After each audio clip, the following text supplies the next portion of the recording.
Hello and welcome to Good Game Spawn Point, the show for gamers by gamers. I'm Bajo. And I'm Heck. And I am Darren!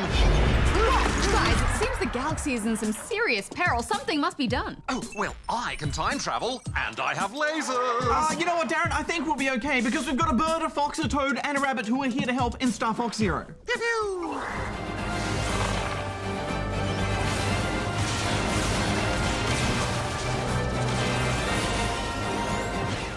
We'll also look at Star Fox Guard in that review. And if you like tower defense, we'll be doing some mighty fortifications in Redcon. Does it have lasers? Yes, it does.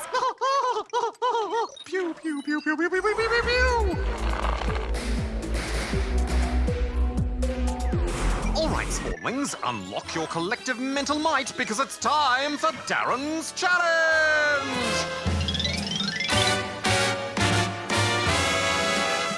Today, I'm asking you this. What is the oldest song in Just Dance 2016? Answer at the end of the show. Probably something from the 1980s. Older. Oh, we'll have to have a think about it, Bajo. For now, let's check in with Goose and see what his gaming picks are. Goose! Hey, Goose. Hey guys! Hey, Goose, what was your favourite thing about the 80s? Oh guys, it would have to be 80s music. All those synthesizers and laser sound effects. Oh, it was awesome. Oh, that's when I got my first console, the Atari 2600. Wood paneling. Oh, it was great. I quite liked the Commodore Amiga. I really was into VHS tapes. You know, and if you didn't want someone to record over, then there was a bit of plastic you could just like snap off and then you couldn't record over it. You just but then put sticky tape over it. Sticky Yeah, tape, yeah. Those were the days. They were good times. Alright guys, here are my picks for this week. And first up, some official news out of Nintendo about their new console, the NX. They've said that we sadly won't be seeing the new console at E3, but they did announce an official release date, saying it will be released worldwide March next year. That's only about 200 carry the one. That's 300 sleeps away. Next up, poker fan Robert has not only caught them all, but he's caught them all in shiny form.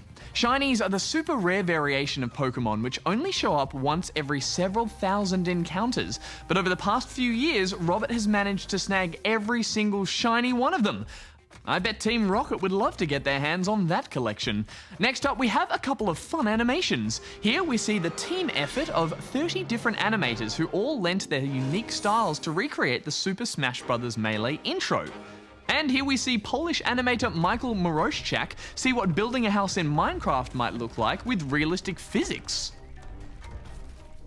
And finally, my pick of the week from you Spawnlings goes to 12-year-old Aiden, who sent in this lovely acrylic on canvas take on the Mushroom Kingdom. Good stuff, Aiden. Renoir would be proud. Remember, if you have something you'd like to send in, you can do so here. But that's all for now, so back to you guys in the studio. Thanks, Goose. All right, guys, it's time to batten down the hatches and man the artillery in Redcon.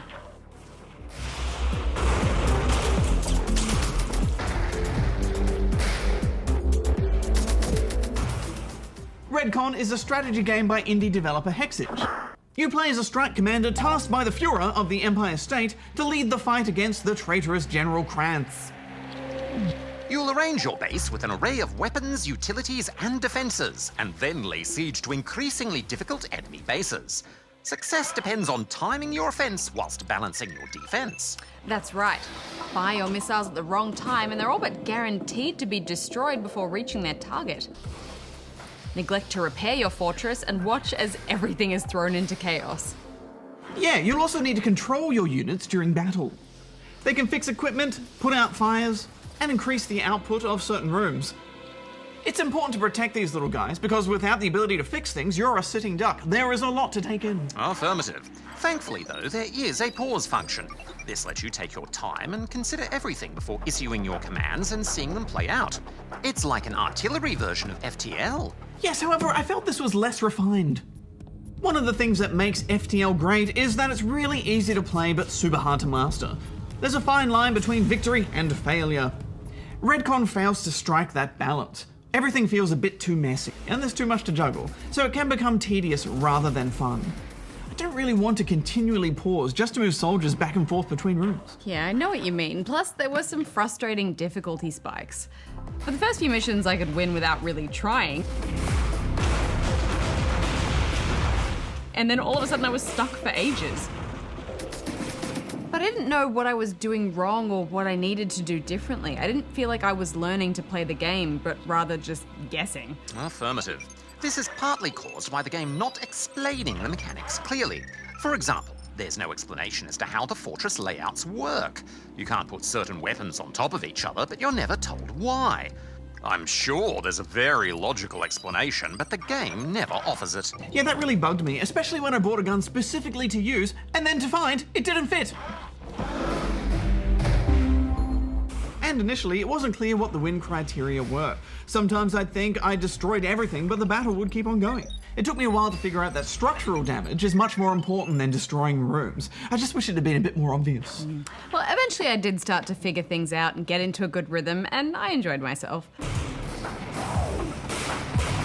Spawnling should note that the mobile versions of this game are rated higher than the PC version, so you might want to check with your grown-ups if it's okay for you to play this game before getting it. But final scores, guys?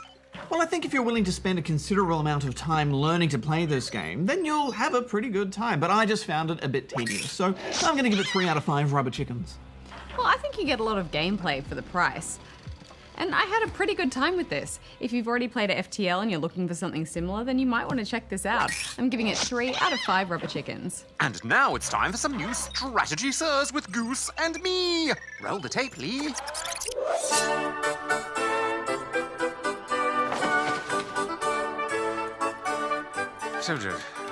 Catapults, longbows, Agincourt. What was that, Sir Knight? Terribly sorry. You summoned me, my lord. Indeed I did, Sir Goose of Ganderlot. I summoned you here to discuss strategy. Take a seat by my side. It would be my honor. I was just thinking about how in strategy, you always need to consider the consequences of your actions. Just like in Sid Meier's Civilization 5. Ah, yes, very true, sir. In fact, they say the most important thing to keep in mind about Civilization 5 is that it's a game where everything you do has bigger and bigger effects over time. Sort of like compound interest, whatever that is. However, if you choose poorly early on, well, some say victory is all but impossible, my lord. So, make those early choices count. When founding a city, try to place it near a luxury and next to a river for fresh water. Building on a hill gives you a defense bonus, and building next to a mountain lets you build the observatory, a building that gives you a huge boost to your science. And if I may say, very early on, population growth is far more important than production. How you grow your cities is important too. For optimal growth, you really shouldn't build settlers until a city hits a population of 3 or 4. Happiness and luxuries are important, sir, but never, ever fall behind on science. Your science output unlocks new technologies, which in turn lets you build new types of units and buildings. No matter what victory condition you're going for, it is important, if not vital, to keep a healthy science output. Improving your territory with roads and farms will boost your productivity. And doing good deeds for city-states can net you some sweet trade deals. Conflict with barbarians and rival civilizations is inevitable, so it's really important to keep your military units alive. That may seem obvious, but destroyed units are costly to replace. But units that survive gain new abilities with experience. Ranged units are indispensable for softening up enemies. When balancing your army early on, you'll want at least as many archers as spearmen. Always keep a close eye on how your civilization is advancing. Remember that there are several different ways to win, and your choices should always be informed by how you intend to take over the world. If you're aiming for a science victory, for instance, you should build improvements that boost your science output, like libraries. Oh, and my lord, your reputation seems to improve over time as well. So, if you want to do anything naughty, like attacking other civilizations, do it early in the game so there's plenty of time for them to forgive you. Not a bad strategy, eh, my lord? Oh, indeed, Sir Goose. In fact, I see fit to reward you for your service. I, King Darren III of Pixelvania, hereby appoint you as my Grand Magister of Strategy. My lord! But my pasta scoops can't quite reach. Could you knight yourself? Of course, my lord. Just like that. And, what an honor. Indeed, sir. What kind of perks does this job have? Oh, well, you get 3 peasants, a squire, and a fresh mule every week. Every week? Indeed, sir. Nothing but the best for my vassals. Ah. Oh, you're looking very regal, Darren. Indeed. And now, I, your king, command you to sally forth to the spawn point desk. Yes, my liege. All right, well, let's start things off this week with this complaint from Banana Queen, who is in Banana World outside Australia. She sounds bananas. Hey, good game. Love your show, but I'm afraid I have a complaint. You did an Aussie-themed show, and a spawnling named after Grigey Master asked you a second question about Stardew Valley. What do the pumpkins do? And you did not answer. P.S. Darren is a noob. P.P.S. Hex, do these. Hex.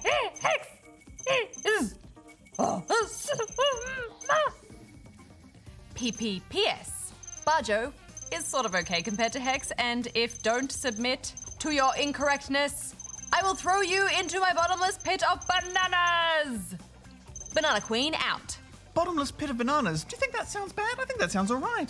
That's potassium. Yeah, they're good. Well, sorry for that oversight, Your Banana Highness. Sometimes when there are multiple questions within a question, it can be easy to miss one. But to quickly answer that question, now, the golden pumpkins don't do anything unique. They're just a special item you can get and sell for a tidy profit. Well, there you go, problem sorted. But we're not off the hook yet because apparently we forgot to answer another question in that episode. What is this, Hex? A question answering segment? Yes. Oh. I think that's kind of the point of the segment. But anyway, Right. the complaint comes from King Superior, who was on the Warhammer in Melbourne, Victoria. Hey, GGSP. On a episode, you got a question from the Explodercorn Queen, is that how you spell it? Asking to review Undertale. But you did not! I am very mad at you. If you don't answer Nez, I will use the Warhammer on you! The Warhammer is a giant's pace ship. Darren, do these! Oh, let me get him on the phone here, Hex.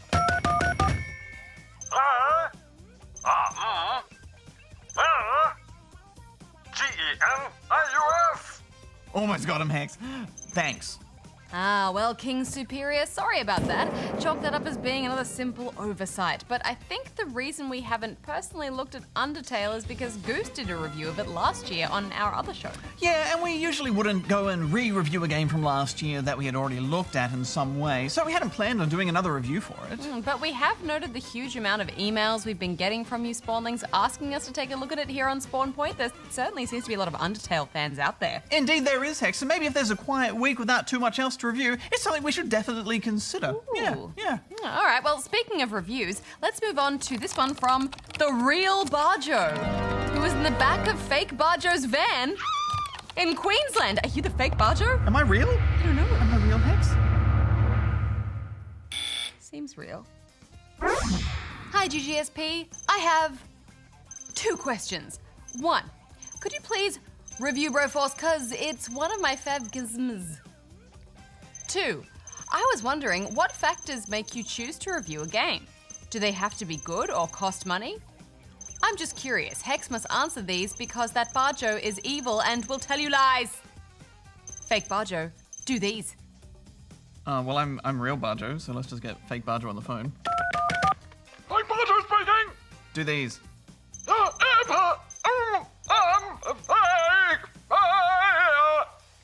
Thanks. Real Bajo out. Buh.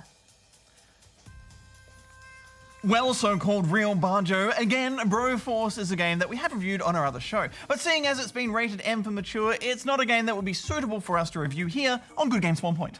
As for how we choose what games to review, well, there are a few factors. Firstly, we tend to look mostly at games that have come out recently, so we err towards new releases rather than random retro games. And then, from the many possible new releases, we tend to choose the highest profile games, or the most interesting looking ones out of all of them. And when we say highest profile, we mean things that are well-known franchises. So we tend to choose to review something like Ratchet and Clank over something that almost nobody has heard of, like Airline Director 2 Tycoon game or something, for example. That sounds quite good, actually. Of course, we do like to keep an eye out for great games that may have a low profile and help get the word out that they're worth playing. Yeah, we do love to give smaller indie games some love. Games like Stardew Valley or Scrap Mechanic, for example. Things we think you spawnlings would enjoy playing. And generally speaking, of course, games don't have to be good for us to review them. It would sort of make reviews pointless if we only reviewed good games. Although we are called Good Games Spawn Point. But then if we only reviewed good games, they would feel average to us because we'd have no point of reference. So what would be a good game? We wouldn't know, Hex! We wouldn't know! Oh, all right, Bajo. Usually, if given the choice, we'd choose to look at something that we think is going to be enjoyable or worth playing, rather than spending time looking at something that isn't worth playing. Yeah, right? Although sometimes we do get high-profile games that are bad. And of course, it's our duty to review those and make sure they're not all they're cracked up to be. Yes. And they don't have to cost money for us to review them. Most games do cost money, but we always keep an eye out for good freebies. Anyway, let's move on to this one from Bexley, who is in good-looking land in Perth, Western Australia. How do you build a TARDIS from Doctor Who in Minecraft without visual effects? Well, Bexley, sadly, I don't think you can. Yeah, as far as I know, the laws of Minecraft, space and time don't really allow for a room to be bigger on the inside than it is on the outside. But that's just as far as I know. Maybe there's some kind of slime-based contraption that can warp space and time. Well, maybe we should give Darren a call and see if he's got any suggestions. Excellent idea, Hex. Hello. Darren. Hey, Darren. Oh, hello, Bajo. How can I help you? Well, there's a spawning here who's asking if it's possible to recreate a TARDIS from Doctor Who within Minecraft.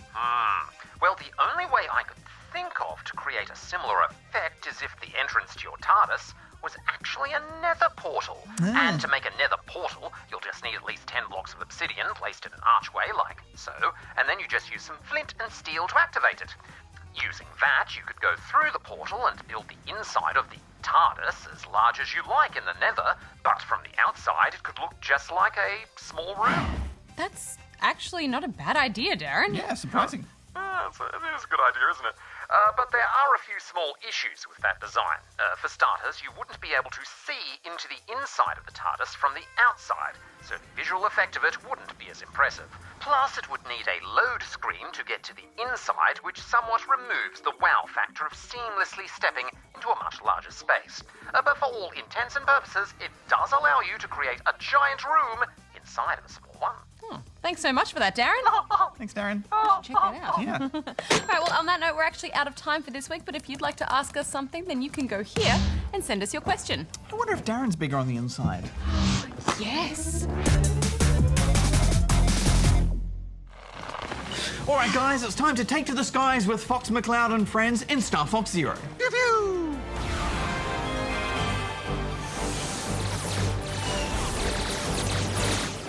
This is essentially a reimagining of the Nintendo 64 game, Lylat Wars. The evil Andross has unleashed an invasion throughout the Lylat system, and it's up to the Star Fox crew to put a stop to it all. You start on the planet Corneria and fight your way through the system towards Planet Venom, where Andross awaits. And along the way, you'll find quite a few homages to classic Lylat Wars levels. Now, I loved the original 64 game, and I think it still holds up as one of the best on-rails shooters ever. Yes, and we also loved the 3DS remake. And a part of me wishes they had maybe done a remake for this one instead of a reimagining, because they've reimagined a much worse game. Affirmative. A large part of the game's problems come from the new control scheme where the Wii U's gamepad acts as a first-person cockpit view. And you'll use the gamepad's screen and motion controls to accurately aim at enemies and control your ship in certain situations. And unfortunately, while there are moments where you can see its potential, it usually just gets in the way of the action. It feels a bit like a failed gimmick. Yeah, I don't like having to split my attention between the TV and the pad. It doesn't feel intuitive. And the original Star Fox had such a great formula, but all of these new controls have messed it up completely. Yeah, it does have a few good moments though, especially when it embraces that Star Fox heritage of just solid, good on-rails shooting. Affirmative. But unfortunately, very few of the game's missions focus on that style of gameplay. The majority of the game takes place in either open all-range mode spaces where you fly in a small arena, or you'll regularly have to transform into a chicken walker or pilot other vehicles through some fairly bland and slow levels. Not to mention that chicken walker is the least fun thing to control in video game history. Now, we could go on, but rather than dwell on the negatives, I think we should just leave it there and say that we didn't enjoy it much. I'm giving it 2 rubber chickens. Yes, when this game is at its best, it's a pale imitation of a game from 20 years ago. And when it's at its worst, it's a mess of gimmicky controls and weak level design. So I'm giving it a single rubber chicken. But it wasn't the only Star Fox game to come out. There's also Star Fox Guard.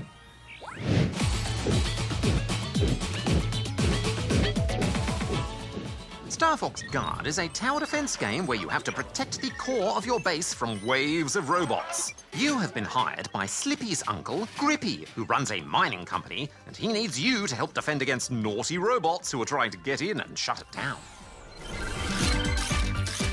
But whereas most tower defense games have you building automated defenses and creating a maze, all of your towers and mazes are pre-built and won't fire unless you pull the trigger manually.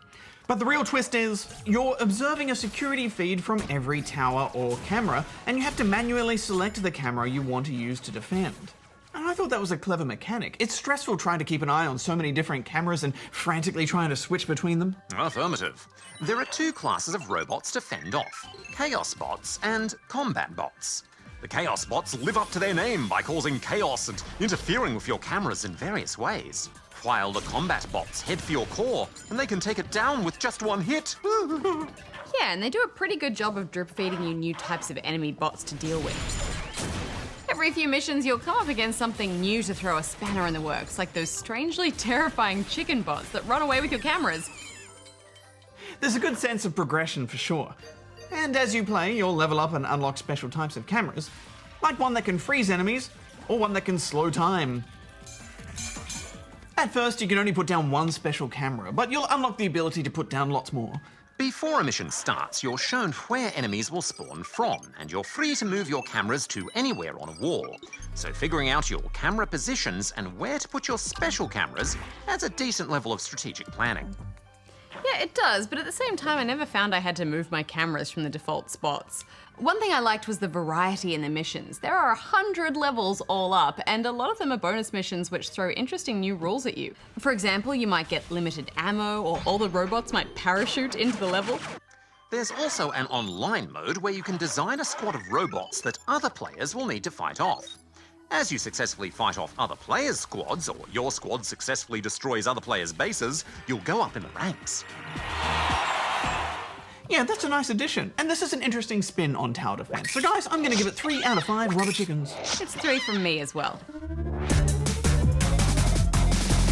Well, we're almost at the end of another show, and Darren, I've been thinking about your challenge. Was the song "These Boots Are Made for Walking" from 1966? Oh, that is old, but not quite enough. At the start of the show, I asked you this: what is the oldest song in Just Dance 2016? And the answer is the William Tell Overture by Rossini from 1828. Whoa,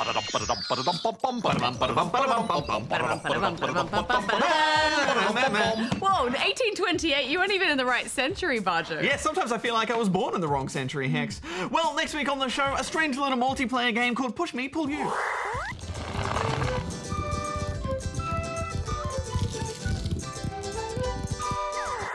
Oh, there's something so biological about that game that makes my metal crawl. Ugh. Yeah, I mean, they do kind of look like creepy worm people, but I think the game looks fun, Darren. Yeah, Darren, you're not turning into a humophobe, are you? Oh, negative.